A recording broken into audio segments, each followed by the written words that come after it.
এমপিওভুক্ত শিক্ষকরা ঈদের আগেই বোনাস শতভাগ দেয়াসহ শিক্ষামন্ত্রী ডক্টর এহসানুল হক মিলনের কাছে ১৩ দফা দাবি জানিয়েছেন। সকালে শিক্ষা মন্ত্রণালয়ে এক বৈঠকে দাবিগুলো তুলে ধরে শিক্ষক কর্মচারী ঐক্যজোটের চেয়ারম্যান অধ্যক্ষ সেলিম ভূঁইয়ার নেতৃত্বে শিক্ষক কর্মচারী ঐক্যজোটের চেয়ারম্যান অধ্যক্ষ সেলিম ভূঁইয়ার নেতৃত্বে একটি প্রতিনিধি দল। এ সময় সেলিম ভূঁইয়া বলেন, শিক্ষকদের যেন কোনো আর্থিক চাপ না থাকে, যেন তারা নিশ্চিন্তে পাঠদান করতে পারেন। শিক্ষক কর্মচারীদের জন্য একটা পৃথক স্কেল চালু করতে হবে।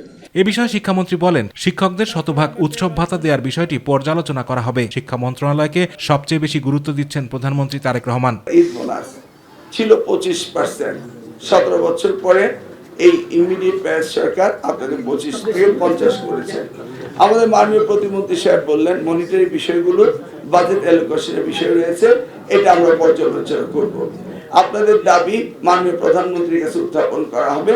তিনি আরো বলেন, দাবি দেওয়া নিয়ে আর রাস্তায় নামতে হবে না শিক্ষকদের। এই দাবিগুলো আমরা জানি, আপনারা আবার আমাদেরকে বললেন, আমরা এগুলো নিয়ে বসা শুরু করেছি, আমরা এগুলো নিয়ে কাজ করব। আপনারা নিশ্চিত থাকেন।